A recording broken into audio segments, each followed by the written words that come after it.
This is exercise of freedom number 21. I'm Candice Hopkins.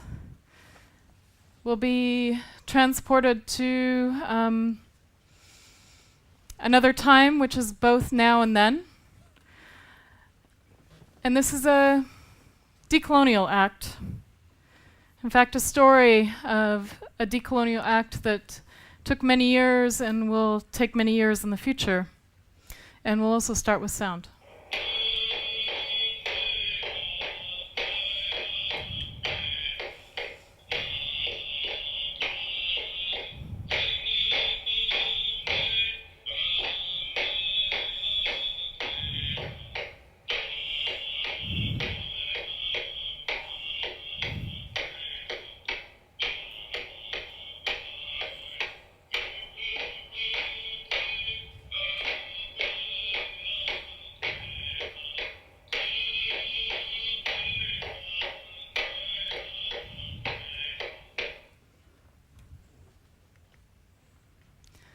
That's also a freedom song, and you'll find out more as I go on.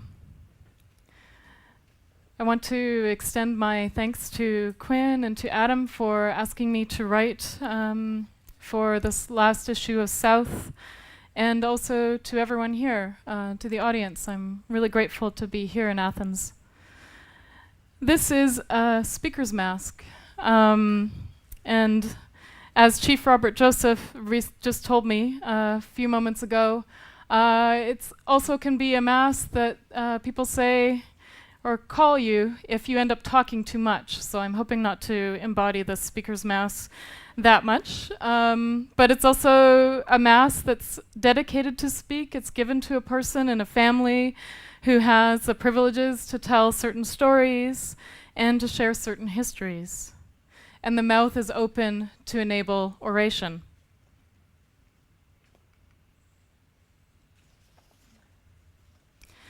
Umista and Nyombalese, Kakwala words, names bestowed on two new cultural centers. One is in Alert Bay, British Columbia, that was founded to house masks and dance regalia, repatriated after the potlatch ban that lasted from 1885 to 1951 in Canada, while Nyombalese means stories from the beginning of the world. Umista is a term given when something returns to its place of origin. In the past, people who were taken home after they were thought to be lost or were taken during a raid were said to have Umista when they returned to their home communities. Although not originally used in this way, the masks and regalia that have come back to both Cape Mudge and to Alert Bay now also have Umista, while the objects at Nyombalese can once again tell their stories. In 1889, the German-American anthropologist Franz Boas interpreted Alert Bay and also the Kwakwaka'wakw people as existing on Europe's outer edge. For him, they represented both the conceptual and the geographic limit of European civilization. And he had to travel far to find it. In the larger cities on Canada's west coast, Native people, particularly those in European dress, were considered by him to be both totally other and yet the same. So he went further up island in his failed search for absolute difference, something that he had to actively invent as much as discover, so as to make the case that the Kwakwaka'wakw were not only at Europe's outer edge, but they were at the very boundary of European knowledge itself. And this limit played itself out in different ways, often through misunderstanding, much of which revolved around what is now known as the potlatch, but of course has many different names in many communities and continues to be practiced today. In early European texts, these ceremonies, which traditionally, as I said, have their own names and their own individual characteristics and social functions, were called medicine feasts. The European authors then understood that for Native people, healing was an irreducible part of the communal sharing of food and of other goods, of wealth, but wealth understood more broadly than the way we understand it now. The early spelling of potlatch, P-A-T-L-A-C-H, emerged first in quotations, as though the namers were unsure of the name, struggling what to call what they were witnessing. Whether the communal sharing of wealth was simply a gift with no expectation for repayment, or an act of reciprocity was also a point of contention for them. If reciprocal, it brought the practices of the so-called uncivilized uncomfortably close to those of so-called civilized society, which necessitated that those in power busy themselves in generating more distance between this custom and other European traditions. Another motive for the ban was that in the months leading up to the ceremony, people were so occupied with the very important task of accumulating things to give away, to gift, as well as with making new regalia, that they didn't take part in other work, quote unquote. The labor generated by the potlatch ceremony was clearly not on par with the labor of working in canneries, fishing canneries, or other industrial pursuits. Potlatches also set in motion a separate system of governance and social structure that the colonizers couldn't tolerate. A chief, for example, gains and confers rank in the ceremony through displays of wealth. Complex social contracts are enacted between hosts and guests, and there's also the understanding collectively between surplus and debt. There was no room for two systems of governance on the frontiers of colonialism. This thing called the potlatch is the point where the logic of colonialism comes to crisis, writes Christopher Bracken. And indeed, this ban came at the time of another anxiety. This one was economic. In 1884, marked as the beginning of a recession in British Columbia, condemning the displays of wealth as particularly wasteful, as was competitive gift-giving as it was seen from outside, for which the guest of a potlatch was expected to respond often with an even greater display of wealth during the next ceremony, which would essentially bankrupt the chiefs and the host community. However, the strength of the social contract meant, and also the reciprocal bond of ceremony, that this debt was paid back in future with interest. In the early 1900s, the potlatch also changed because of the influx of money. Native workers profited in industries including fishing canneries, and then used this monetary wealth to purchase more things to give away, including at certain points blankets, furniture, boats, and other modern conveniences. Thus, the Western economy enabled the native one. And for the Indian agents, the people that were tasked with overseeing native communities, this pushed it to new, intolerable limits. And in 1921, during the week of Christmas, Dan and Emma Cramner hosted a 5-day ceremony in Village Island to enable Emma's family to repay the property that her husband gifted when they were first married.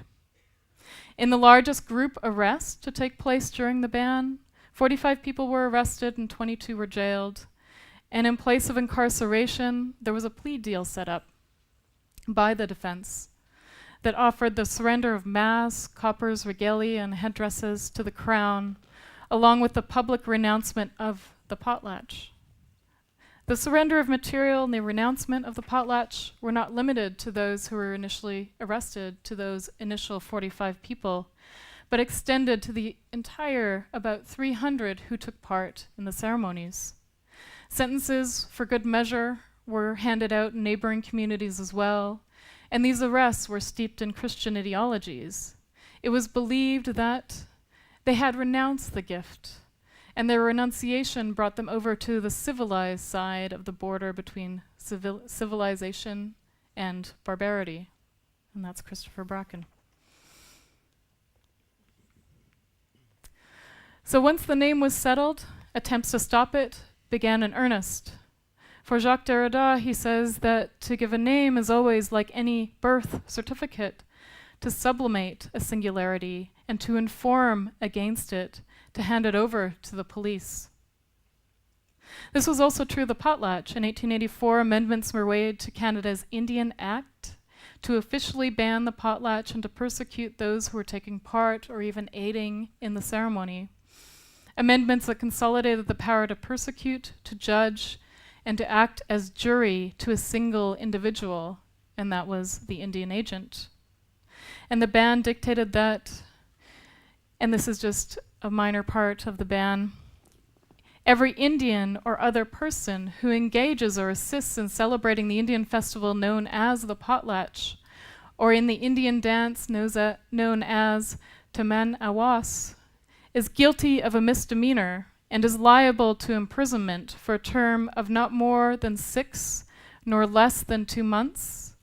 And every Indian or person who encourages an Indian to give up such a festival or to take up part to get up to such a festival shall be liable to the same punishment.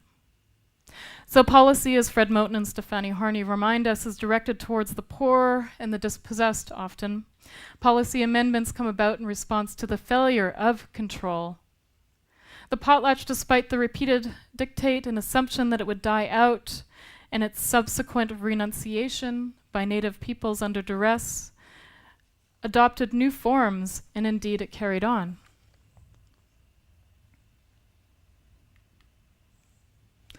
One of the first people to try to get back some of the regalia and the objects understood not simply as objects or simply as mass, but indeed as beings, things that are animate, things that have spirits, was Chief James Seward. In 1967, after initial conversations failed, he tried to buy them back for the same price that they were originally sold to museums.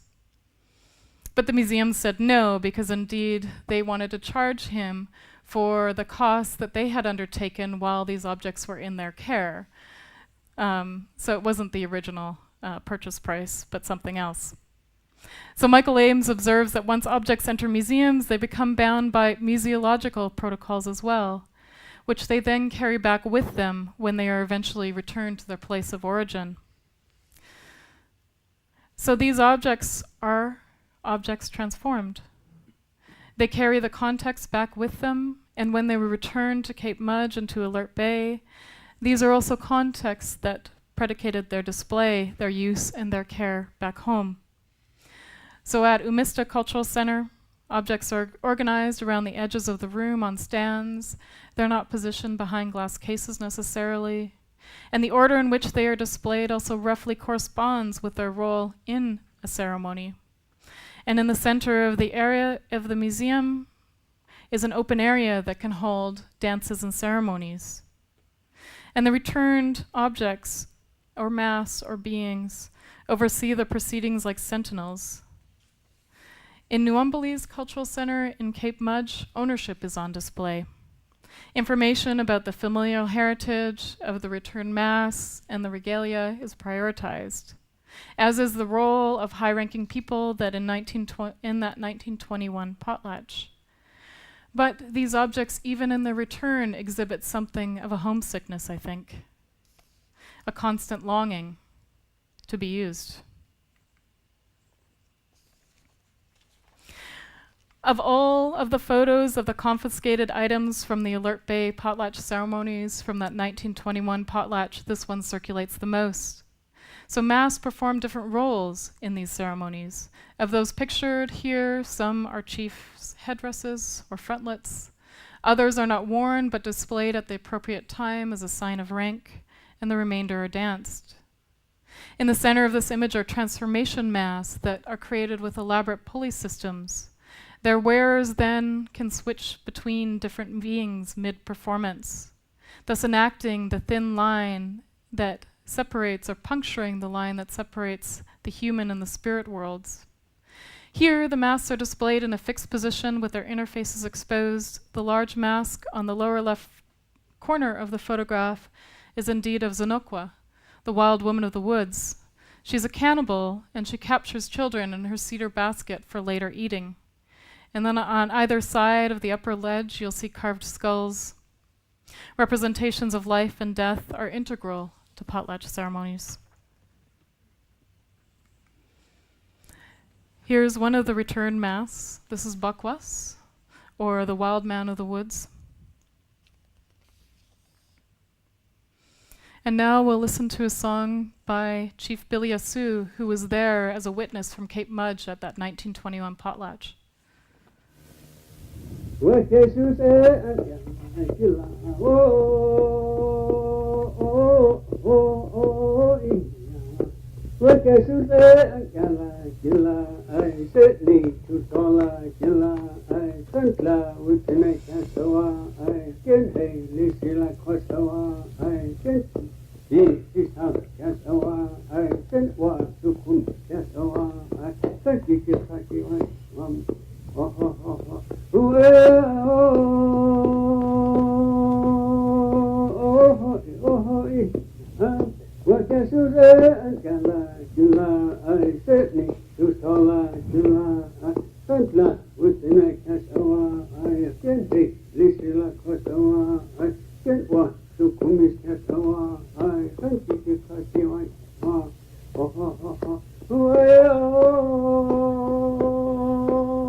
So the objects taken from Village Island and the surrounding communities here are gathered together like sinners in Anglican Parish Hall in Alert Bay. They were arranged on white sheets by the Indian agent William Halliday, and the masks and the photographs are provided as evidence of supposedly fugitive practices.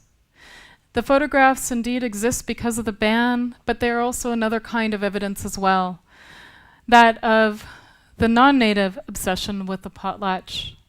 When the masks were shipped from Village Island to Alert Bay and assembled in the church, they became commodities. And before they were dispersed to museums, to private collectors, and sold and also kept in the personal collections of some of the Indian agents, viewers paid admission to view them in this display in the parish hall. So in the 1860s, these were treated with relative indifference, but by the 1870s, they were the subject of a moral crusade. And now they are trafficable objects. They entered the holdings of museums via Halliday, and also people like André Breton. And while the potlatch was described as worthless by Indian agents, clearly the masks were not. Taken from the hands of the rightful owners as commodities, they were later vessels for others to project their ideas of the supernatural, of the primitive, and also of the surreal. And here they really began to perform their role at the limits of European knowledge.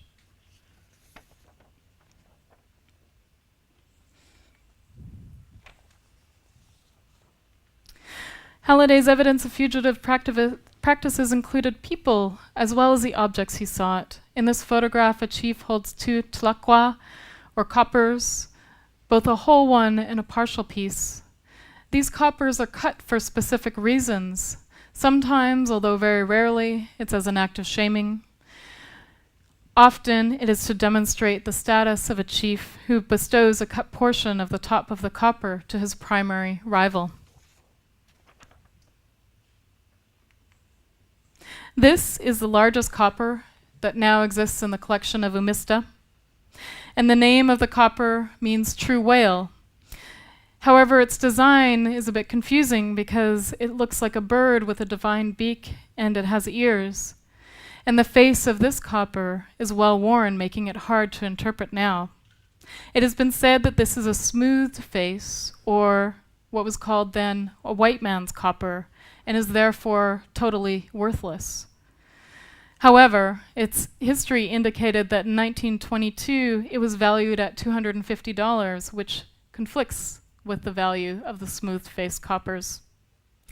On April 16, 1919, in Alert Bay, a man wrote a letter on behalf of the Nemgis First Nation to petition the potlatch ban. In it, he tried to appeal to Western economic models as a way of explaining the value of the tlaqua.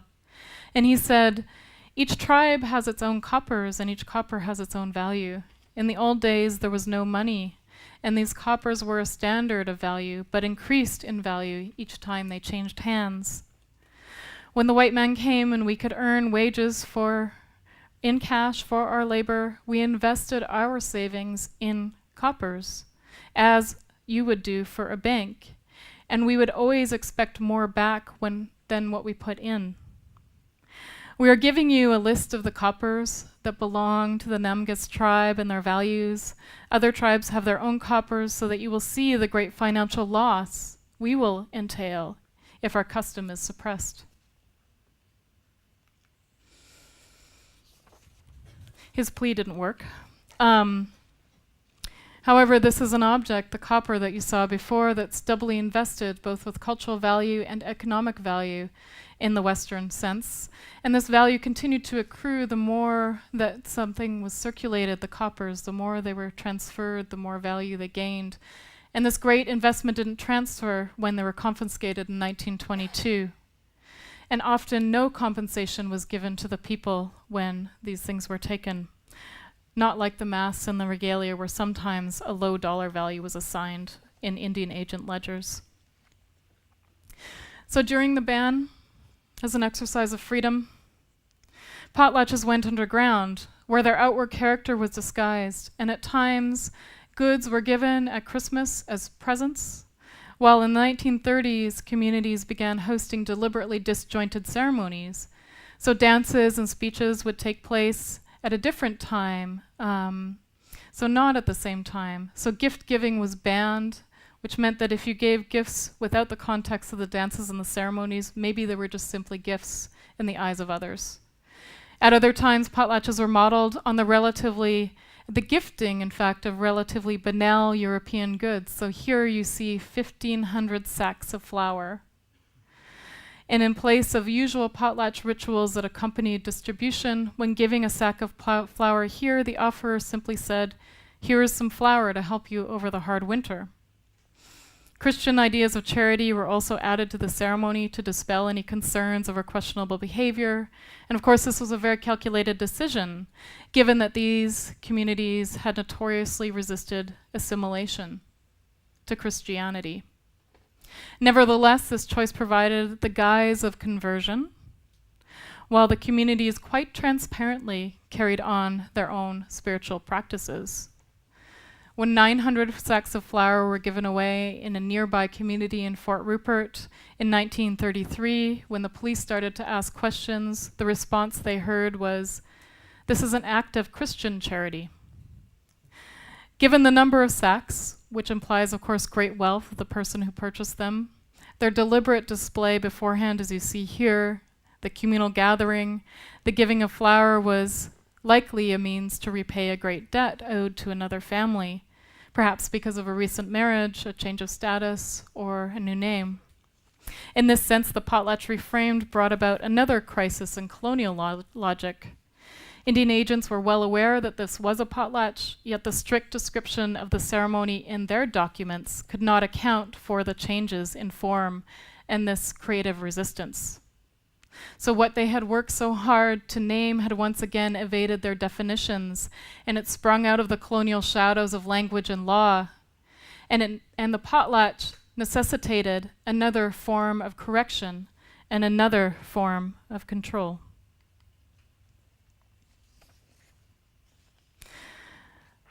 This is a mask for the man-eater at the north end of the world. It's a Hamatsa mask.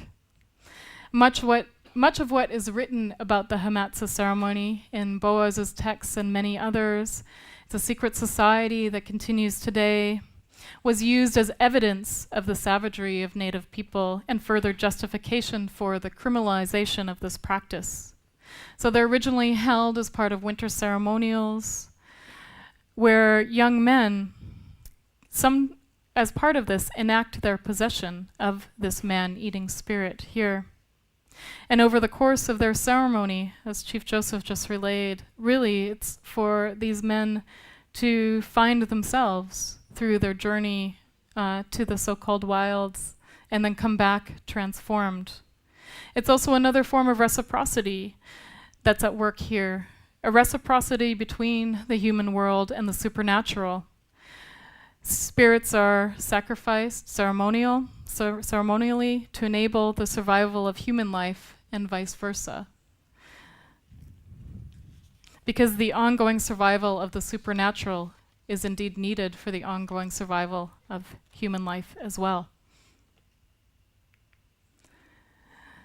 So the ceremonies of the potlatch brought forward another form of possession as well, that not only of the Indian agents and perhaps also others, but of anthropologists, and here's Franz Boas himself. So here he is modeling for a diorama based on the Hamatsa dances. He's depicted as the wild dancer emerging from the threshold of the supernatural, and indeed out of the mouth of the man-eater of the north end of the world. And the diorama was based on an enactment of a ceremony that was very much out of time. In 1893, a group of Kwakwaka'wakw were brought to Chicago as part of the World Columbian Exposition. And here they performed the Hamatsa over and over and over again to an uninitiated audience, setting in motion a cycle of repetition and reiteration of a ritual that carries through to the present. So all these figures that you see in here of this diorama are modeled after Boas. And here are a group of people of Kwakwaka'wakw people who've traveled to the World Exposition, Columbian Exposition in 1893 to enact the Hamatsa.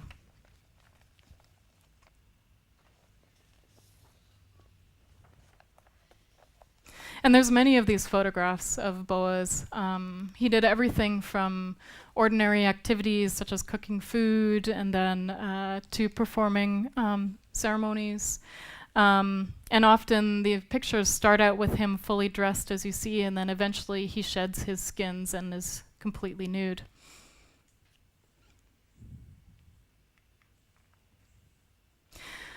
Kwakwaka'wakw people make clear that dance is not only a celebration, it's an integral part of the judicial system and indeed in part of governance. They declare that a strict law bids us to dance. And in 1975, when the return of the first few objects taken after the potlatch of 1921 was made official, people in Cape Mudge and Alert Bay celebrated with dances that were not simply celebratory.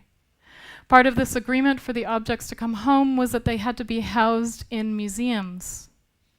And with this came an opportunity for the community to rethink the role of the museum and how it might display objects and present their complicated stories. At Umista in Alert Bay, the objects are arranged, as you saw, around an open area within the architecture of a big house. An emphasis is placed on the meanings of different masks and regalia, with a continual reiteration of the relationship to the 1921 potlatch and the Cramner family. While at New Umbelese, the emphasis is on the individual families themselves as caretakers of these masks, of this regalia, of these beings.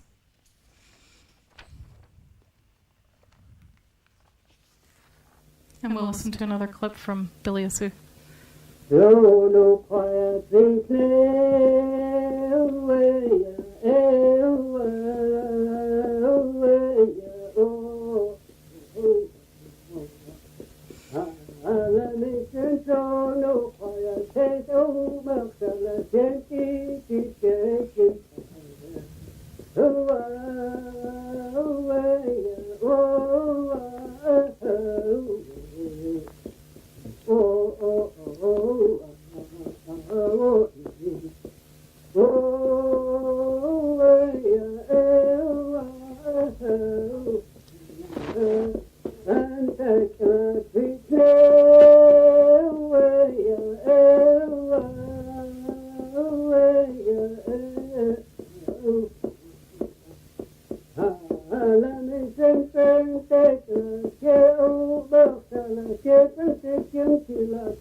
By way of finishing, I wanted to tell you a story about this image that you saw before. It's one that includes a portrait of Chief Robert Joseph, who's sitting here. He's one of the boys. He's the small boy there on the lower right. And to quote his writing about this moment and about this image, he said that, and this image is from 1946, in a bid to stamp out the Aboriginal people in our culture, the Canadian government enacted a law in 1884 prohibiting the potlatch during the Atlakim dance, which I took part in. I remember a confusing interruption. Someone announced the arrival of unexpected visitors. Everyone scrambled from the big house and ran out into the night. My memory fails me somewhat because I was a little boy. My next recollection is that we reassembled in the big house, still in full dress for the Atlakim, posing for photographs. I remember a policeman in uniform being there. No charges were laid, even though the anti-potlatch statute was still in full effect. My people were operating covertly to sustain their traditions, values, and beliefs, to which this mask is so integral. The Kwakwaka'wakw were persecuted more than any other First Nation under this anti-potlatch law. Chiefs and noblewomen were jailed, masks were confiscated, big houses were torn down, and ceremonial objects were burned. In spite of this, a higher law commanded that we continue to dance. While very few older masks and pieces of art survived in our communities, our artists created replacements that allowed us to maintain and continue our dances and our rituals, primarily through the use of masks. During this dark period of cultural repression, collectors came and pillaged many of the last remaining great objects from another time. Contemporary art became commercial art. While this was at first a glaring setback, the art form became the medium that held ceremony and ritual together while we awaited a cultural renaissance.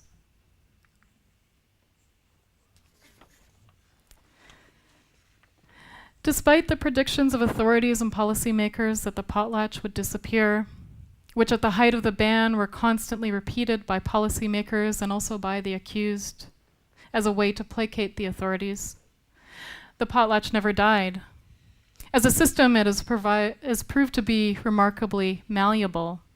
At times, it is split into two parts, strategically incorporating European goods and ideologies as a disguise, or going underground, all the while remaining very much itself. Potlatch objects circulate now mostly in the form of masks, like this. Some are carved specifically for the market, others circulate as part of ceremony. Bo Dick is a carver of masks. Of Kwakwaka'wakw descent, he lives and works between Alert Bay and Vancouver. And the frequent subject of his carvings, many of which are sold to collectors, is Zinokwa, here, the cannibal woman. In this context, eating the other is a stand-in for cultural consumption. And in 2012, he tried to short-circuit this desire for consumption when he removed 40 of his masks from the walls of his commercial gallery in Vancouver, and he took them back to his home community in Alert Bay, where they were ceremonially burned in front of a gathering of witnesses who included both members of his community as well as gallerists and other artists, and indeed many of the commercial galleries who represent him. The burning of the masks, though, was not simply an act of destruction, but set in motion the creating of a new set of masks, which after their 4 years of use in the potlatch will also be set ablaze. There's a story about a community of people who decided that they wanted to do something about Zinokwa because they were tired of her capturing their children, so they tried to kill her. To ensure that she wouldn't come back to life, they built a large fire to burn her body and to burn it well. And at the moment that her body was scorched and black and just existed as char, she transformed into a swarm of mosquitoes. The transformation and the dispersion of Zinokwa is something like the potlatch itself, a practice that survived because of its own transmutations during the height or the apex of colonial violence and control. And to play a final sound, to cycle back to the beginning, now you have the opportunity to hear Dan Cramner's voice, and he's singing a feast song, and Dan Cramner is the one who hosted the potlatch along with his wife Emma in 1921.